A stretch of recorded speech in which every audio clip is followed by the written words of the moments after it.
Welcome to Chillin' 101. We hope this video helps. In this video, I will explain how to get a louder mix in FL Studio. The key to a powerful, clear mix is meticulous preparation and understanding your signal flow. We will focus on foundational techniques that ensure your tracks sound full and impactful. By implementing these steps, you can achieve a professional loudness level without sacrificing dynamic range or introducing harshness. This approach ensures your music stands out. Proper gain staging is the absolute first step to a loud and clear mix. Before you even think about effects, adjust the volume of each individual track. Ensure your tracks are not peaking too high, ideally between -6 and -3 decibels. This crucial step provides ample headroom for all subsequent processing, preventing unwanted distortion and allowing your mix to breathe.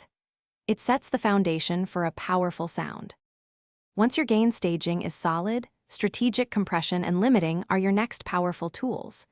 Compression helps to even out dynamics, making quieter parts louder and increasing the overall perceived volume.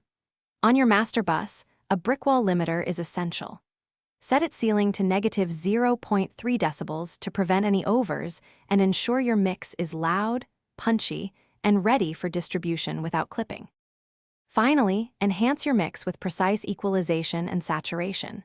EQ allows you to sculpt the frequency spectrum, ensuring each instrument has its own space and contributes effectively to the overall loudness without muddiness. Judiciously boosting certain frequencies can make elements pop. Saturation adds harmonic content and density, making your mix sound fuller and more present. These techniques collectively contribute to a professional, loud, and impactful final product. Thanks for watching. Consider subscribing if we helped you.